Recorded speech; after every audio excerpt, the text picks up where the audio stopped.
नमस्कार दोस्तों। कश्मीर के गुलमर्ग में घटी हुई एक ऐसी खतरनाक भूतिया विचित्र घटना की कहानी आपके सामने लेकर आ गया हूँ, जिसे आज अगर आपने ध्यान से सुन लिए ना तो सच बता रहा हूँ, कश्मीर क्या आप कहीं पे भी घूमने जाने का प्लान बना रहे होंगे ना तो तुरंत कैंसिल कर देंगे। ये कहानी आपके मन में ऐसा अजीबोगरीब डर जो बैठा देगी। आप सोचेंगे कि एक लोन ट्रिप में अगर इतना कुछ हो जाता है, इतनी सी भी संभावना ऐसा कुछ होने की, तो हम नहीं जा रहे घूमने के लिए। दरअसल ये कहानी है श्रीनगर में रहने वाले शाकिर नाम के लड़के की, जिसे घूमने फिरने का काफ़ी ज़्यादा शौक था। अपनी पढ़ाई लिखाई कंप्लीट कर चुका था और अपने फैमिली बिजनेस में अपने पिताजी का हाथ बटा रहा था। लेकिन जब कभी भी ये मौका पाता था, अपने दो दोस्तों को फ़ोन लगाता था, बैग पैक करता था और घूमने फिरने के लिए निकल जाया करता था। लेकिन इतना ज़्यादा घूमने फिरने के शौकीन होने के बावजूद भी ये और इसके दोस्त लोग कभी भी गुलमर्ग जाने का प्लान नहीं बनाए थे। रीज़न ये था कि गुलमर्ग में ना इनको ना बहुत ऐसा लगता था कि यार ये अपना जैसा है, ये अपने घर के पास में ही है, ये अपने शहर के बहुत पास है, घूमने जाना तो कुछ डिफरेंट जगह जाओ। लेकिन 2015 के टाइम पे जब इसके सारे दोस्तों ने हाथ खड़े कर दिए कि भाई XYZ रीज़न से हम लोग घूमने नहीं आ पाएंगे, तो इसने प्लान बनाया कि देखो गुलमर्ग हम इतना घूमने नहीं गए हैं, मेरे दोस्तों के कारण मैं हमेशा अटक जाता हूँ, क्यों ना इस बार मैं वहाँ पर जाऊँ घूमने के लिए। ये मेरी लोन ट्रिप, अकेली ट्रिप होगी, सोलो ट्रिप होगी, मस्त से एंजॉय करूँगा।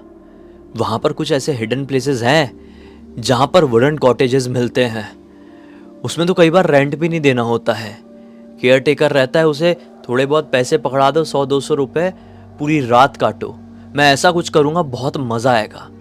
उसने अपने एक दोस्त से फाइनल बात किया, उसके दोस्त ने मना कर दिया, बोला कि नहीं भाई, अगर तेरा ये प्लान है कि तू गुलमर्ग में जाके वो वुडन कॉटेज में रहना चाहता है तो मेरी तरफ से अभी से कैंसिल। तो ये अपने दोस्त से कहता भी है कि ऐसी क्या प्रॉब्लम है उस जगह में जो तू वुडन कॉटेज का नाम सुनते से ही कैंसिल कह दिया। दोस्त कहता है कि गुलमर्ग की नॉर्मल लोकेशन में जहाँ सब लोग घूमते हैं वो तो ठीक है, लेकिन तू एक ऐसी हिडन प्लेस में जाने के लिए बोल रहा है जहाँ पर बहुत सारे लोग सही सलामत जाते तो हैं लेकिन ठीक से लौट नहीं पाते हैं, उनके साथ कुछ ना कुछ भयंकर, कुछ ना कुछ डरावना हो जाता है। ये दोस्त से कहता है ये इम्पॉसिबल है, गुलमर्ग वो नॉर्मल जगह भी है जहाँ पर सब लोग जाते हैं, टूरिस्ट प्लेसेस, टूरिस्ट डेस्टिनेशन, और गुलमर्ग में वही जगह भी है जो थोड़ी हिडन है। गोवा में भी तो ऐसी बहुत सारी जगहें हैं यार, कुछ जगहों को बहुत सारे लोग जानते हैं और कुछ जगह एकदम हिडन बीच के जैसे। तो क्या वहां पे जाने से किसी के साथ कोई घटनाएं हो जाती है? उल्टा वहां पर जाकर तो लोग बहुत ज्यादा एंजॉय करते हैं। तो गुलमर्ग में ऐसा क्यों होगा? दोस्त ने बोला तुझे नहीं समझना है मत समझ, मुझे बिना मतलब का भाषण मत दे, और फोन काट दिया। इसको दोस्त की बात बड़ी अटपटी लेकिन बहुत ज्यादा अट्रैक्टिव भी लगी। इसने बोला कि कुछ तो है वहां पर, शायद वहां पर अकेलेपन में एक अलग एक्सपीरियंस मिलता होगा जो कई सारे लोगों को डराता भी होगा, वहां पे कुछ तो ऐसा होगा जो कई सारे लोगों को दबाता भी होगा, तो कुछ सारे लोग वहां पर जाकर बहुत एंजॉय भी करते होंगे। मैं जरूर जाऊंगा, डिफरेंट चीजें एक्सपीरियंस करने मुझे बहुत मजा आता है। अपनी मम्मी से बात करता है, मम्मी को भी अपना प्लान बताता है। उसकी मम्मी तुरंत उसे रोक देती है, कहती कि नहीं बेटा वहां तो नहीं जाएगा, तू मुझसे बड़ा हो गया है क्या? मैं भी अपनी जिंदगी में बहुत घूमी फिरी हूँ और मैं उस जगह को बहुत अच्छे से जानती हूँ। उस जगह में बहुत से ऐसे कॉटेजेस हैं जो हिडन है। तो सही बोल रहा है, लेकिन वहां पर जो कोई भी रात बिताता है वो सही से लौट नहीं पाता है। कईयों का दिमागी संतुलन खो जाता है, तो कई वहां से मरकर ही वापस लौटते हैं। ये बोलता है अरे मम्मी क्या बकवास कर रहे हो, मेरा दोस्त भी यही बात बोल रहा था, आप भी यही बात बोल रही हो, रीजन क्या है उस जगह का ये तो बताओ, कोई ठोस वजह बताओ तो मैं समझू। तो उसकी मम्मी बताती है कि देख मैंने तो कभी देखी नहीं हूं, मैंने सिर्फ सुनी हूं।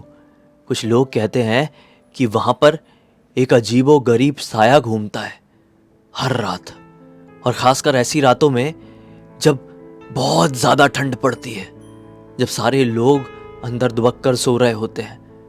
वो साया उन वुडन कॉटेजेस में से किसी एक कॉटेज में जाता है, उसे जो भी मिलता है उसे अपना शिकार बना लेता है। और ये जो टाइम चल रहा है ये तो घूमने फिरने वाला भी टाइम नहीं है। एक टाइम होता है ना, पीक सीज़न कहते हैं जिसे लोग, टूरिस्ट लोगों का पीक सीज़न, इस मौसम में, इस महीने में लोग घूमने जाते ही हैं। ये ऑफ सीज़न में वहाँ पे जाने की प्लान कर रहा था। इसलिए मम्मी और दोस्त बार बार मना कर रहे थे कि वो जगह तो अब पूरी तरीके से सुनसान होगी, तो ऐसी जगह क्यों जाना चाहता है जहां पर एक साया घूमता है जो किसी को जिंदा या ठीक से वापस लौटने नहीं देता। ये बोलता है मम्मी नहीं कुछ नहीं होता, आप लोगों के मन की बातें हैं, ये पुरानी बातें हैं, ये सिर्फ लोक कथाएं हैं। लोक कथाएं क्या होती है आप समझते हैं मम्मी? लोक कथाएं ऐसी चीजें होती है जो बस ऐसे ही लोगों के मनोरंजन के लिए बनाई जाती है। कई बार मनोरंजन करते हुए डराने के लिए, तो कई बार मनोरंजन करते हुए हंसाने के लिए। ये डराने वाली कथा है, मैं एंजॉय करूंगा, मुझे आशीर्वाद दो। ऐसा बोल के ये चला गया। अब भाई ये उस लोकेशन में पहुंचा, हिडन लोकेशन थी और इसको उस जगह के बारे में बहुत अच्छे से पता था। वहां का नज़ारा देख के ये बिल्कुल चकाचौंध रह गया। जैसा कि इसकी मम्मी और इसके जो दोस्त है जो बोल रहे थे वो बिल्कुल सही था। दूर दूर तक कोई भी नहीं दिखाई दे रहा है, सिर्फ कुछ कुछ घर दिखाई दे रहे हैं जो एक दूसरे से भयंकर दूरी में है। मतलब आप समझ रहे हैं ना, बर्फीली वादियां, चारों तरफ सिर्फ बर्फ ही बर्फ, सफेद ही सफेद माहौल हो, और कहीं दूर से छोटा सा एक घर दिख गया। और फिर आपने दूसरी बिल्कुल अपोजिट तरफ नजर घुमाए तो उधर भी एक छोटा सा घर दिख गया। फिर तीसरी तरफ नजर घुमाए तो उधर एकदम दूर एक और छोटा सा घर दिख गया। मतलब एक घर से दूसरे घर में जाना भी है तो इन बर्फीली वादियों की वजह से, इन बर्फीली जमीनों की वजह से लोग एक घर से दूसरे घर में भी 1 घंटे में पहुंच पाए। क्योंकि नॉर्मल जमीन रहेगी तो 1 किलोमीटर भी हो तो मैक्सिमम 10 मिनट लगेंगे, लेकिन यहाँ पर बहुत ज़्यादा टाइम लगता था। और शायद यही रीज़न था, -15 से 20 डिग्री के आसपास का यहाँ पर टेम्परेचर था ये टाइम पे। यहाँ पर कोई घूमने नहीं आता था, यहाँ तक कि आसपास के गांव वाले भी नहीं यहाँ पर भटकते थे। इसने बोला मैं इस चीज़ को बहुत ज़्यादा एंजॉय करने वाला हूँ। इसको ना किताबें लिखने का बड़ा शौक था। बचपन से ये सपना पाला हुआ था कि मैं एक दिन एक ऐसी नॉवेल लिखूंगा जिसे पूरी दुनिया पढ़ के पागल हो जाएगी। मैं लोगों की दिमाग हिला देने वाली कुछ लिखना चाहता हूँ। ये उसी नॉवेल के पीछे काम कर रहा था, कुछ ना कुछ लिखता ही रहता था। इसने सोचा मैं किसी भी चीज़ को यहाँ पर एंजॉय करूँ ना करूँ, यहाँ के बर्फ़ और मेरी किताब के लेखन को मैं बहुत ज़्यादा एंजॉय करने वाला हूँ। ये जो 3-4 घर दिखाई दे रहे थे ना, इनमें से एक घर इसे बहुत ज़्यादा पसंद आता है। ये काली लकड़ियों से बना हुआ था। ये सोचता है कि कुछ भी हो जाए मैं इसी घर में आने वाले अपनी 2-3 रातें काटूंगा और यहाँ पर बैठ के अपनी बढ़िया बढ़िया कहानियाँ लिखूंगा। वो उस घर की तरफ बढ़ जाता है। जैसे ही घर का दरवाज़ा खोलता है, चरचराती हुई आवाज़ पूरे इलाके में गूंज पड़ती है और अंदर से बैठा हुआ एक अजीब सा आदमी बाहर निकल कर आता है। यह हैरान हो जाता है क्योंकि इसने हमेशा से सुना था कि अंदर कोई भी नहीं रहता है, ये कॉटेजेस खाली रहते हैं। लेकिन ये आदमी यहाँ पर क्या कर रहा था? ये कॉटेजेस खाली क्यों रहते, मैं आपको पहले ये बता देता हूँ। कोई ज़माने में यहाँ पर लोग रहा करते थे, लेकिन यहाँ पर ठंड इतनी ज़्यादा बढ़ जाती है और ये इलाका इतना ज़्यादा आउटर है, इसलिए बहुत सारे लोगों ने अपने कॉटेजेस छोड़कर कहीं और अपना बसेरा डाल लिए। और ये कॉटेजेस यहाँ पर अंग्रेज़ों के ज़माने से थे।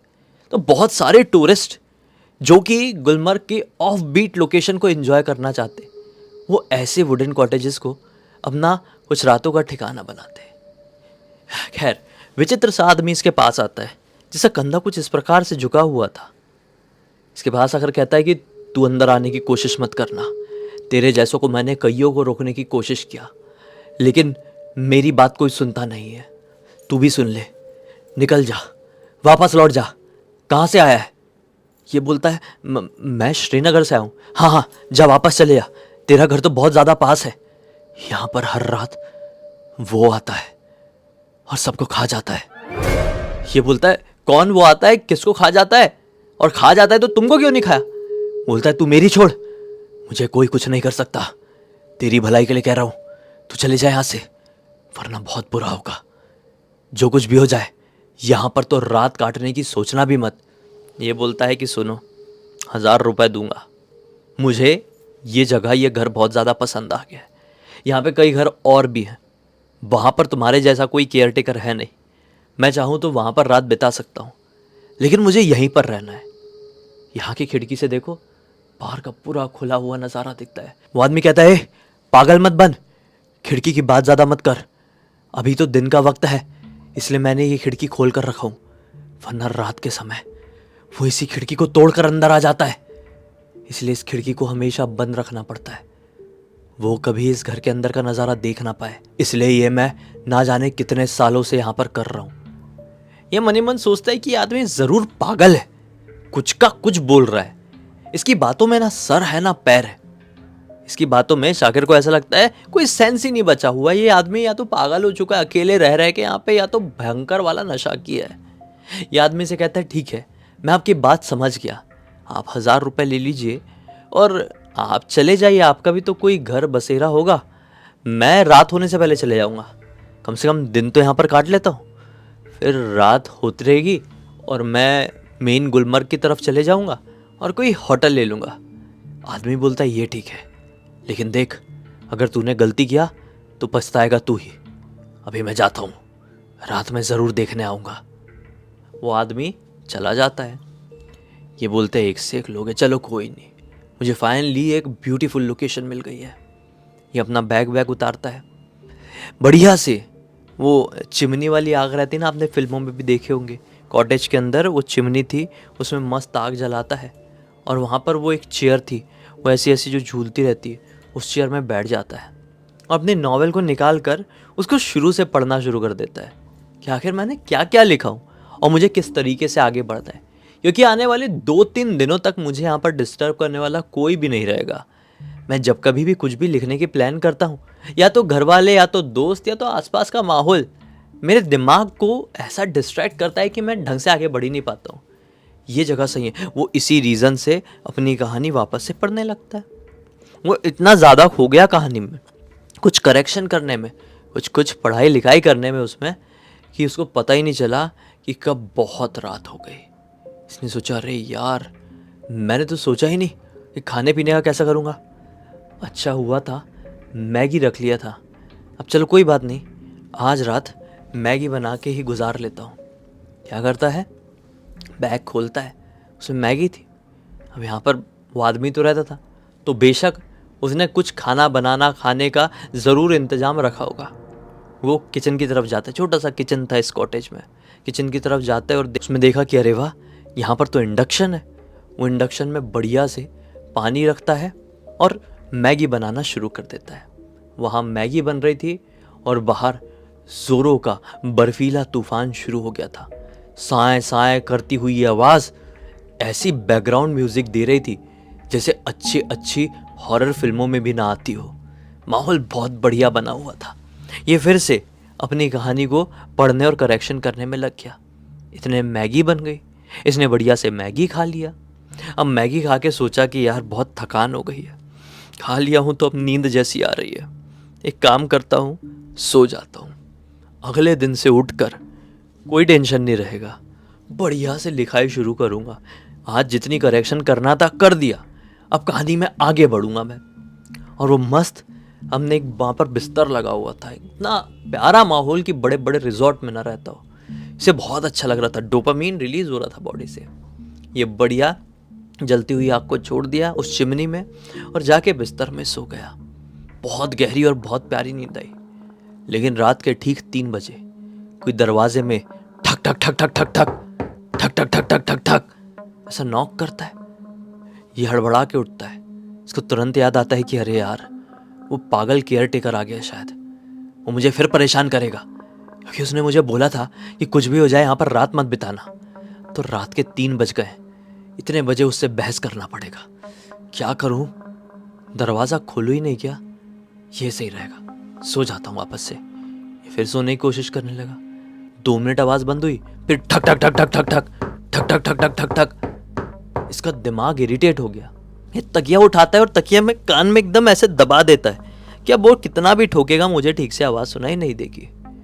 अचानक से इसने वो तकिया रखा ही है, वो ठक ठक ठक ठक की आवाज़ बंद हुई। वो खिड़की थी ना, कांच वाली खिड़की, अचानक से उससे कैसी आवाज़ आने लगी जैसे कि कोई अपनी गीली उंगलियों को कांच में, चिकने कांच में ऐसा जोर से रगड़े तो कैसे ऐसी आवाज़ आएगी ना, वो वाली आवाज़ आने लगी। तो ये आवाज़ कई बार बहुत ज़्यादा इरिटेट करती है। तो कान में तकिया रखने के बावजूद भी, कान पूरा दबाने के बावजूद भी ये आवाज़ ऐसा लग रहा था कि इसके दिमाग में कोई मार रहा है।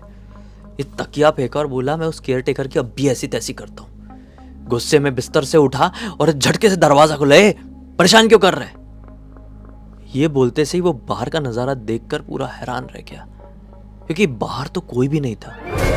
दूर दूर तक सफेद सन्नाटा, सनसनाती हुई ये हवा, वही हवा की डरावनी बैकग्राउंड म्यूजिक चल रही थी। इसने बोला, ये कैसे हो सकता है? अब भी तो कोई इसी खिड़की वाले कांच में अपनी उंगलियां रगड़ रहा था, अब भी तो इतनी जोर जोर से ये नॉक कर रहा था, कैसे नहीं दिखाई दे रहा है? ये बाहर निकलता है और पूरा चारों तरफ घूमकर देखता है, बाहर दूर दूर तक कोई नहीं था। इसको लगा कि ये पॉसिबल नहीं हो सकता, ये सपना नहीं था, ये सच्चाई थी, मुझे आवाज़ सचमुच में आ रही थी। शायद ये भी हो सकता है यार, हवाएं जब इतने खुले खुले इलाकों में चलती होगी तो दरवाजे में, खिड़की में ऐसा कुछ प्रेशर बनता होगा कि आवाज़ आ जाती होगी। ऐसा लगता है कि नॉक हो रहा होगा। हो सकता है मेरा वहम था, ये हवा की आवाज़ थी। जाकर सोता हूँ यार, अच्छी खासी नींद थी, डिस्टर्ब हो गया, वापस से नहीं आएगी। ये सोच के जैसी दरवाज़ा खोल के अंदर एंटर करता है तो क्या देखता है कि जो इसका बिस्तर था, बेड था, वो गद्दा था, जो कंबल था, वो पूरी तरीके से छितर बितर किसी ने फेंक दिया है नीचे, पूरा बिस्तर बिखर गया है। ये शॉक्ड कि ये कैसे हो सकता है? कहीं ऐसा तो नहीं मैं बाहर गया था और वो दूसरी तरफ से अंदर घुस गया? मैं जब बाहर निकल के पीछे तरफ देखने गया था, वो पीछे तरफ से घूम के सामने से अंदर एंटर कर लिया। वो अब दरवाज़ा बंद करके अलग अलग जगह पर, अलग अलग कोने में देखने लगा उस केयर टेकर को कि वो आकर छुप गया है और मेरे साथ अब मस्ती कर रहा है। लेकिन केयर टेकर का कहीं नामो निशान नहीं था। और ये वुडन कॉटेज उतने बड़े भी थोड़ी होते हैं कि कोई किसी कोने में छुप जाए और पता ना चले। और ये कोई चूहा थोड़ी था, इंसान था, नहीं दिख रहा था। उसने सोचा कि अरे यार ये क्या है यार। ऐसा सोच के जैसे ही अपने बिस्तर की तरफ वापस आया तो इसकी नज़र पड़ती है वही चिमनी वाली जगह में जहाँ अभी भी आग जल रही थी हल्की हल्की। ये क्या देखता है कि उसी चिमनी के जस्ट बाजू में किसी ने ऐसा पंजा लगा कर रखा हुआ है। वो पंजा जो है ना, वो बर्फीला पंजा था। मतलब यूँ मानो कि बर्फ़ में किसी ने ऐसा हाथ अपना जमाया हो और ऐसा गीला गीला दीवार में मार दिया हो तो कैसा बर्फीला पंजा बन जाएगा इंसान का। ये देखकर उसे डर गया, क्योंकि ये जो बर्फीला पंजा था ना, ये एक नॉर्मल इंसान के हाथ जितना बड़ा नहीं था, बल्कि मेरे जैसे हाथ को आप डबल ट्रिपल कर दे, इतना बड़ा पंजा। इसे बचपन में सुनी हुई हिममानव की भी कहानी याद आ गई। बोला, कहीं यहाँ पर हिममानव यानी कि ये येती तो नहीं है? शिट, बहुत बड़ी गड़बड़ हो जाएगी। लेकिन ये अच्छा है अंदर कोई नहीं है। मैं फटाक से दरवाज़ा बंद कर देता हूँ और उसको खोलूँगा ही नहीं। वो तुरंत दरवाज़ा बहुत अच्छे से बंद कर देता है और वापस से अपना बिस्तर जमाता है और सो जाता है। सोते सोते यही सोचता है कि हो सकता है जब मैं बाहर निकला था अंदर येती घुसा था और अंदर उसे मैं मिला नहीं क्योंकि मैं बाहर था, तो वो फिर बाहर निकल गया और मैं अंदर आ गया। मेरी किस्मत बहुत अच्छी थी कि मेरी जान बच गई। अब मैं ये गलती नहीं करूँगा। शायद उसी येती के डर से यहाँ पर लोग नहीं आते हैं। शिट, मम्मी दोस्त ये सब क्या भूत भूत बोल के डरा रहे थे? वो तो हिममानव था। ये क्या करता है? सो तो जाता है, लेकिन अगले दिन उठता है ना तो पिछली रात जो कुछ भी हुआ था ये सारी अपनी नॉवेल में चीज़ें लिख देता है। ऊपर लिखता है कि मेरे साथ घटी हुई सच्ची घटना इतनी इतनी तारीख को। इसने सोचा कि हो सकता है ये आज नहीं कभी और मेरी किताब में, मेरे लेखन में ये घटना काम आएगी। कई बार कुछ चीज़ें हो जाती है हमारे साथ जो हम जैसे क्रिएटर्स को, हम जैसे जो क्रिएटिव फील्ड के लोग रहते हैं, उनको प्रेरणा दे जाती है कि यार इसे आप अपनी फिल्म में, इसे आप अपनी वीडियो में, इसे आप अपनी कहानी में उपयोग कर सकते हैं। इसको लगा कि ये घटना भी उन्हीं घटनाओं में से एक थी जो शायद मेरे अच्छे के लिए हुई थी मेरे साथ। चलो एक अच्छा एक पार्ट मिल गया, एक पॉइंट मिल गया मुझे मेरी कहानी में लिखने के लिए। ये रात ख़त्म हो गई थी, अगला दिन हो गया था, लिख दिया था। अब सोचा मैं बाहर जाता हूँ और थोड़ा सा इस ऑफबीट लोकेशन को घूमता हूँ और थोड़ा सा मेन गुलमर्ग में भी घूम के आ जाऊँगा। ये बढ़िया घूमने निकलता है बाहर।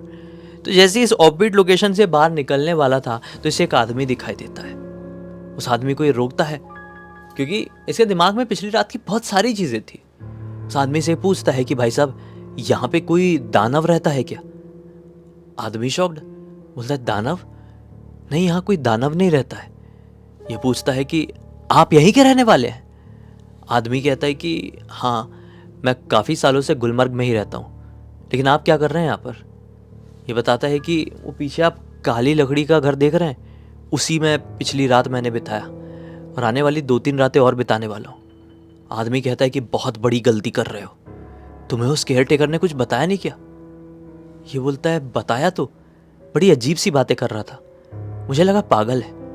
क्या बात है, आप बता सकते हैं? आप भी ऐसा कह रहे हैं, मेरी माँ भी ऐसे ही कह रही थी, मेरा एक दोस्त भी ऐसे ही कह रहा था। आदमी बताता है कि यहाँ पर काफ़ी साल पहले एक शिकारी आया था। वो इसी काली लकड़ी वाले मकान में रहता था। एक रात को वो बाहर शिकार करने के लिए निकला। पता नहीं क्या उसने सुना, क्या उसको दिखाई दिया था, वो शिकार करने के लिए बाहर तो निकला, लेकिन वो कभी लौट कर नहीं आ पाया। उसके साथ उसकी पत्नी भी थी। उसकी पत्नी ने उस रात उसको वहां से निकलने के लिए बहुत ज्यादा रोकी थी, लेकिन वो सुना ही नहीं और लौट कर नहीं आया। पत्नी मायूस होकर अपने घर वापस लौट गई। लेकिन यहाँ पर रहने वाले सभी लोगों का ये मानना है कि वो शिकारी कभी मरा ही नहीं था, वो आज भी जिंदा है और हर सन्नाटे भरी रात में वो यहाँ पर लौट कर आता है और उसे पसंद नहीं होता है कि उसके इलाके में कोई भी एक रात भी गुजारे। आपने एक रात गुजार लिए हैं, बेहतरी इसमें ही होगी कि आप दूसरी रात बिताने की यहाँ पर हिम्मत ना करें। ये बोलता है अच्छा ऐसा है, ठीक है भाई साहब, मैं निकल जाऊँगा। अब ये सोच तो लेता है कि निकल जाऊँगा, लेकिन जब तक ये अपने उस लोकेशन में वापस लौटता है, सामान अमान पैक करके जाने की प्लानिंग कर रहा होता है, तब तक ये नोटिस कर पाता है कि शिट, इतना ज़्यादा लेट हो चुका है कि ना ही मुझे मेन गुलमर्ग में अभी रहने की कोई जगह मिलेगी और ना ही श्रीनगर लौटने के लिए कोई साधन। कैसे भी करके ये रात मुझे यहीं पर बितानी पड़ेगी। सुबह होते से ही निकल जाऊंगा और कोई रिस्क नहीं लूंगा।